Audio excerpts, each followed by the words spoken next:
I came to pick up my daughter, and my ex told me her ex was moving in and there was no discussion.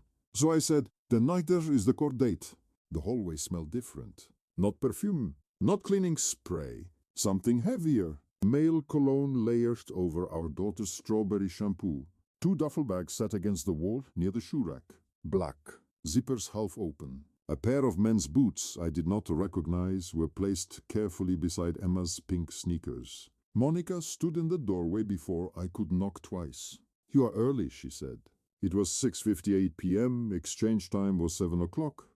I am on time, I answered. She did not step aside. He is moving in. It is temporary. Do not start.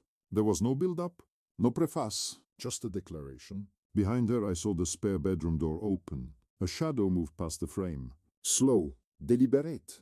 When did you decide this? I asked. Earlier today. He does not have anywhere to go. We are adults. Be mature. Be mature. That word again, it always meant comply. Is he sleeping here while Emma is here? I asked. Obviously, she said. Do not make this dramatic.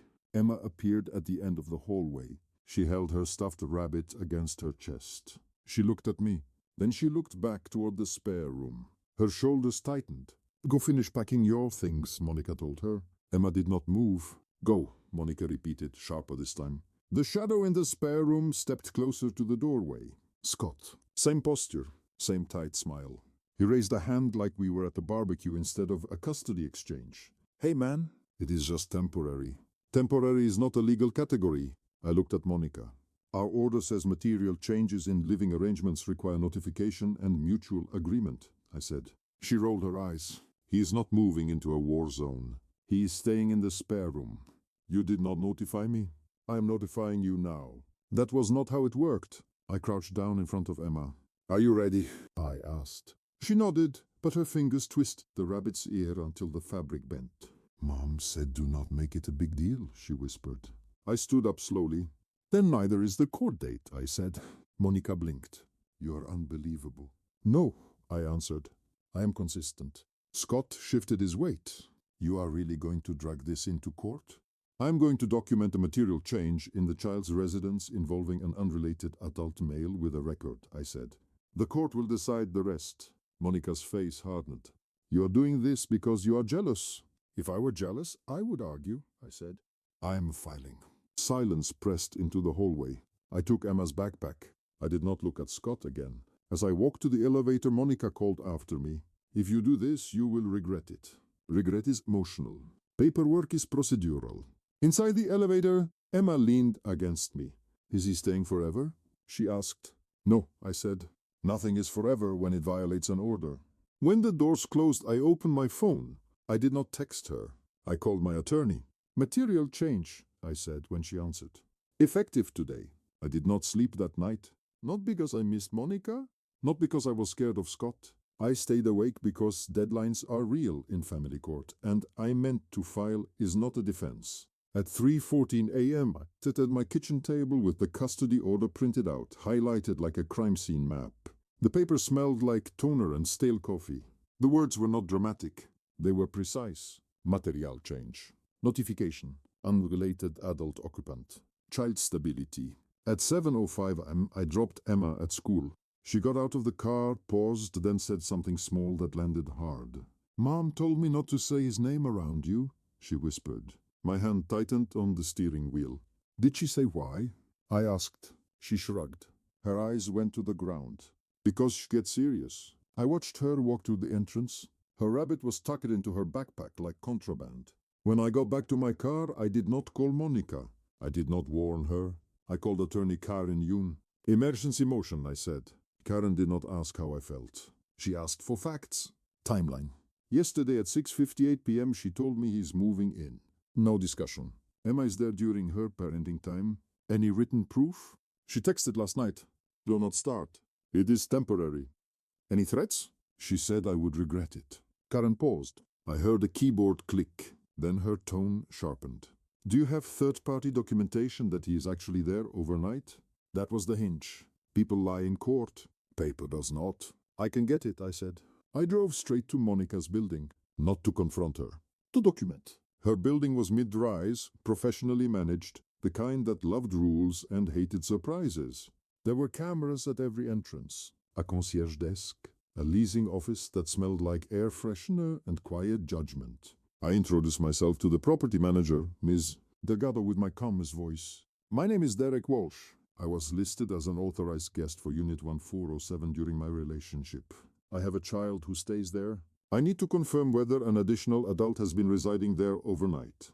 Monsieur, Delgado blinked, already defensive. We cannot release tenant information. I am not asking for tenant information, I said. I'm asking for building security footage for a safety matter involving a minor. I can provide the custody order and my identification. I will also submit a formal request through counsel. I slid the papers across the counter.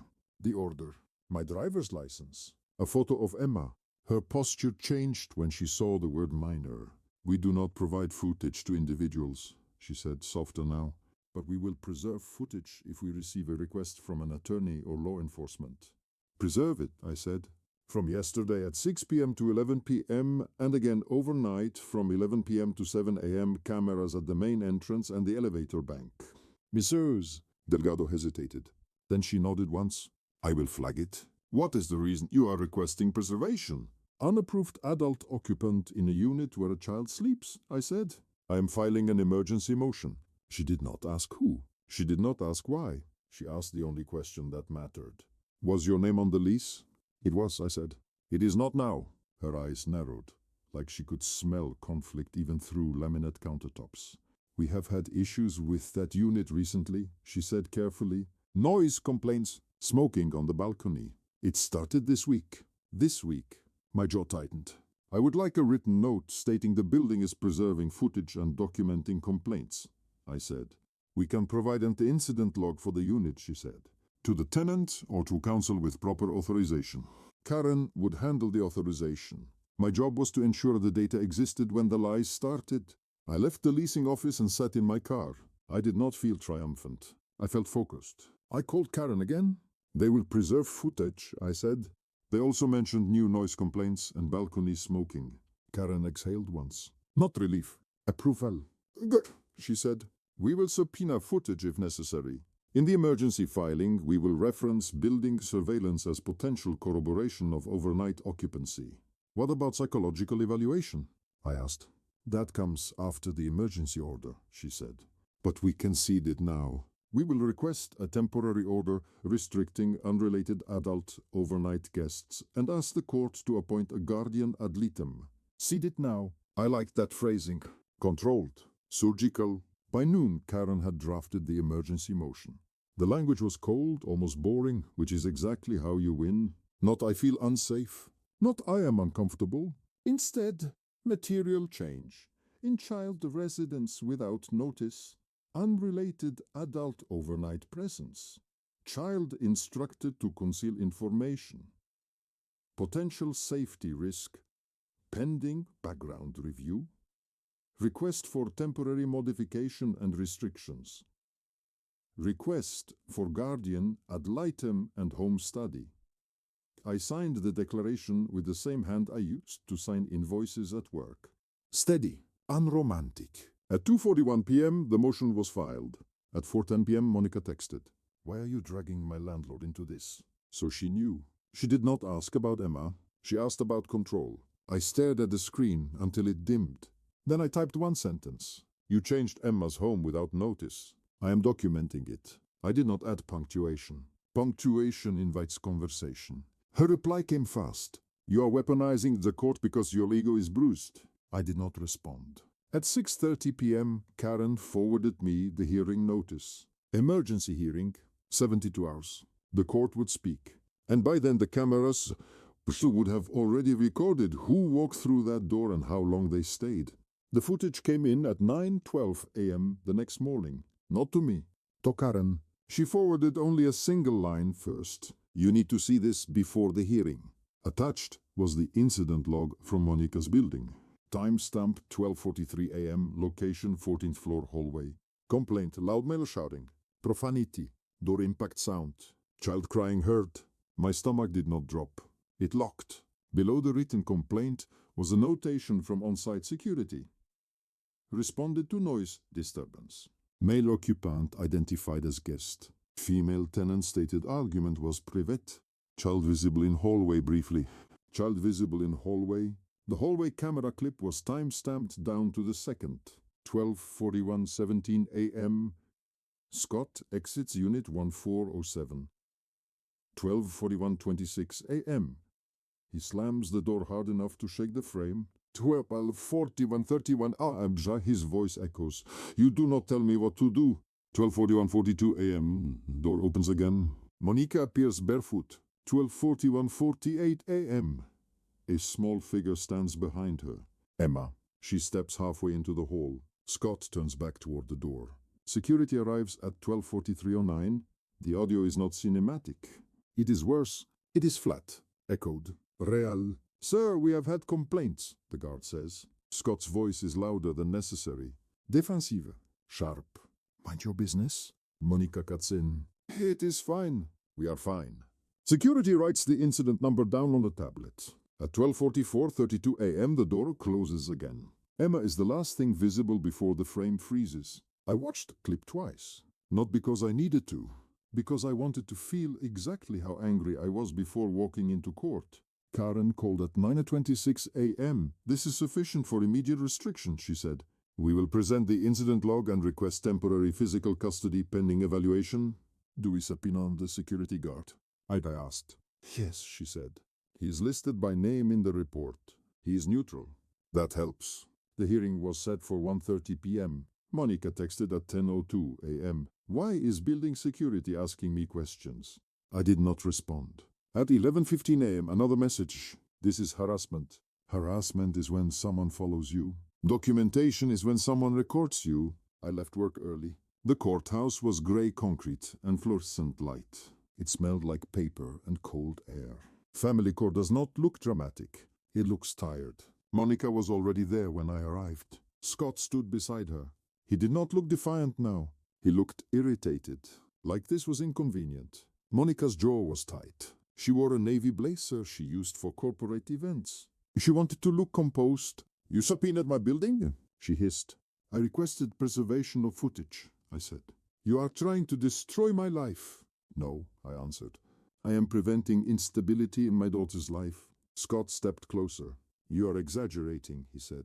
It was one argument. At 12:43 a.m., I replied, with my daughter present.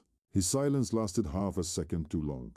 We were called in. Judge Preston did not smile. Emergency hearings move fast. There is no theater, only compression. Karen stood, calm, structured. Your Honor, we are requesting temporary modification due to a material change in the child's residence. An unrelated adult male with documented disturbances is now residing overnight without notice to the co-parent. Additionally, the child was instructed to conceal information, and there has been a verified noise incident involving raised male voices at 12:43 a.m. with the child present. She handed over the incident log. The courtroom was quiet enough to hear paper move. Monica's attorney rose. This is an isolated disagreement. The father is weaponizing normal adult conflict. Judge Preston did not look up. At 12:43 a.m., the judge asked. Monica spoke before her attorney could stop her. It was not like that. The judge's eyes lifted slowly. Then explain what it was like. Monica hesitated. Scott shifted in his seat. It was a misunderstanding, Monica said. He was stressed. And the child? The judge asked. She was asleep. Karen spoke without raising her voice. The incident report states the child was visible in the hallway during the altercation. Judge Preston read silently for several seconds. Then, was the child instructed not to inform the other parent of the new adult occupant? Monica's lips parted. That is not relevant, her attorney said. It is directly relevant, the judge replied. The air shifted. Peut-être. Judge Preston looked at Scott. Sir, do you have any history of alcohol-related offenses? Scott's jaw tightened. That was years ago. That was not my question, the judge said. Yes, Scott answered. Silence again. Family court does not punish drama. It corrects risk. Judge Preston leaned back slightly. Temporary order, she said. Effective immediately. The minor child will reside primarily with the father pending full evaluation. The mother's parenting time is restricted. No unrelated adult overnight presence during visitation. Guardian ad litem appointed. Home study ordered. The gavel did not slam. It clicked. Monica's face drained of color. Scott leaned back as if someone had pulled a chair out from under him. I did not smile. I did not feel victorious. I felt alignment. As we exited the courtroom, Monica grabbed my arm. "You actually did this," she said, voice low. I looked at her hand until she let go. "You said there was no discussion," I replied. "Now there is a record." Behind her, Scott walked down the hallway alone. He did not wait for her. Psychological evaluations are not dramatic. There are no shouting matches, no cross-examinations. There is a clipboard, a neutral tone, and long silences that expose more than accusations ever could. Doctor Lawson scheduled my session first. Her office was minimal. Gray walls, 2 chairs facing each other, a shelf of clinical textbooks arranged with almost surgical precision. She did not ask how angry I was. She asked, "Describe your co-parenting dynamic in 3 words." "Structured, predictable, previously functional," I said. She wrote something down. "When did it change?" "When unilateral decisions replaced communication," I answered. "Be specific." An unrelated adult male moved into my daughter's residence without prior notice. My daughter was instructed not to inform me. There was a documented altercation at 12:43 a.m. She nodded once. "How do you handle conflict?" "I document. I de-escalate. I involve process."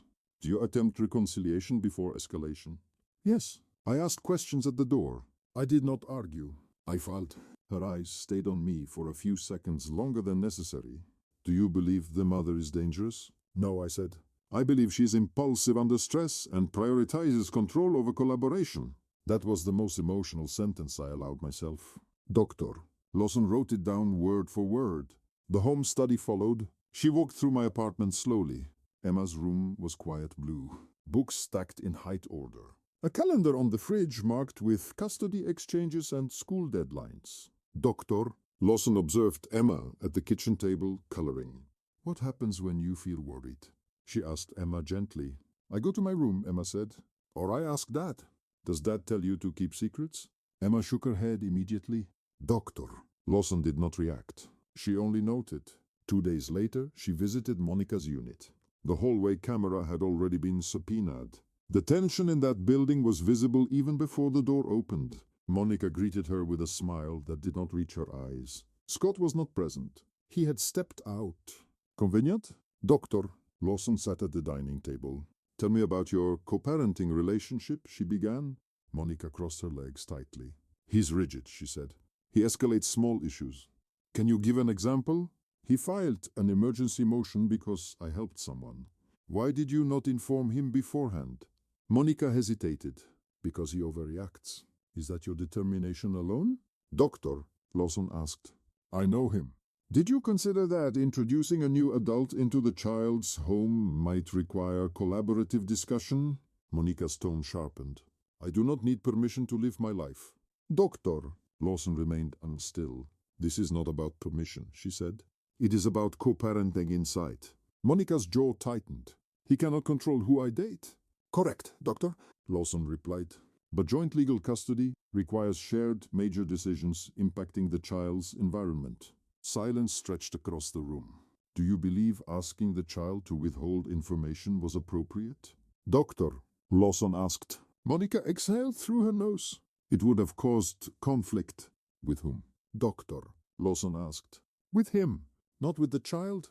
That question lingered. Monica looked away first. The home environment review was clinical. The spare room contained Scott's clothing. Shoes lined near the closet. A toothbrush on the bathroom sink. Not temporary. "Doctor." Lawson made no comment, but she measured. On the way out, she paused. "How do you resolve disagreements with the father?" she asked one final time. Monica's response came without reflection. "I do what is best. He adapts." "Doctor." Lawson closed her folder softly. "Co-parenting is not a hierarchy," she said. 3 weeks later, the evaluation report was filed with the court. Karen forwarded it to me without a commentary. The language was restrained. Professional, devastating. Mother demonstrates high conflict decision-making pattern. Limited co-parenting insight regarding shared legal custody obligations. Tendency toward the unilateral action without collaborative consultation. Child exposed to adult relational conflict during late-night incident. Recommendation: structured custody with primary physical residence remaining with father pending. Demonstrated behavioral adjustment. I read it twice. There was no insult in it. No moral judgment, just pattern recognition. Monica called that evening from a blocked number. You turned a therapist against me, she said. No, I replied. You spoke. This is not fair. Fair is irrelevant, I said. Documented is relevant. She was quiet for a moment. You think you won?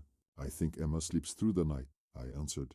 When the call ended, I looked at the calendar on my wall. The final review hearing was 2 weeks away, and for the first time since that hallway confrontation, I felt something colder than anger. I felt inevitability. Final review hearings do not last long. By the time you reach them, the story has already been written in reports, logs, and patterns. The courtroom was quieter than before. Monica did not stand close to Scott this time. Scott was not even inside. He waited in the hallway. That told me everything. Judge Preston had their full file in front of her. Incident log. Camera timestamps. Guardian ad litem notes. Doctor. Lawson's evaluation. Temporary compliance records. Paper does not get emotional. It accumulates. Karen spoke first. Your Honor, since the temporary order, the child has remained stable in the father's residence. School attendance consistent. No additional behavioral concerns. The mother has complied with restricted visitation but has not demonstrated meaningful co-parenting insight in sessions. The judge nodded once. Monica's attorney stood. The mother loves her child. This was a relationship misunderstanding that escalated. The judge looked at Monica directly. Do you understand why your unilateral decision triggered court intervention? This was the moment. Not dramatic, not loud, just a question. Monica inhaled. You overreacted, she said. The courtroom air shifted slightly. The judge did not blink, even after the incident at 12:43 a.m. That was one argument, Monica replied. And instructing the child to withhold information? Monica's lips pressed thin. I did not want conflict. Judge Preston closed the file gently. Joint legal custody requires cooperative decision-making, she said, not post-fact notification. Silence. The judge continued. The court finds a demonstrated pattern of high-conflict unilateral decision-making. The child was exposed to adult altercation during late hours. The mother has shown limited insight into the impact of these actions. There was no anger in her tone. Just resolution. Effective immediately, she said, the father is awarded permanent primary physical custody. The mother will receive structured visitation contingent upon continued counseling and compliance with court-ordered co-parenting education. Joint legal custody remains, but major residential changes require documented mutual consent. The words landed clean. Permanent? Monica's shoulders stiffened. For the first time since this began, she did not argue. She did not accuse me. She did not look at Scott. She stared at the bench as if the bench had betrayed her. The gavel clicked. That was it. No explosion. No dramatic music. Just a custody order signed and entered into record. Outside the courtroom, Monica approached slowly. You destroyed everything, she said quietly. I did not respond immediately. I enforced the boundary, I said. You could have talked to me. I did, I replied. At your doorway. Her eyes flickered. Not anger now. Something else. Recognition, maybe. Scott passed by us without stopping. He did not meet her eyes. He did not meet mine. Temporary had ended. That evening, Emma ate dinner at my kitchen table. She did not twist her rabbit's ear. She did not whisper. She asked if we could plant something on the balcony for spring. Yes, I said. Routine is quiet. Stability is quiet. Non-negotiable is quiet. 2 weeks later, Monica sent a formal request through counsel to modify her visitation schedule. This time it included the phrase, subject to mutual agreement. Paperwork changes people, sometimes faster than apologies. I do not hate her. I do not celebrate. Family court does not feel like winning. It feels like correction. When someone tells you there is no discussion in a shared life involving a child, the discussion is already over. You just decide where it happens next. For me, it happened in front of a judge. And now Emma sleeps through the night. That is the only metric that matters.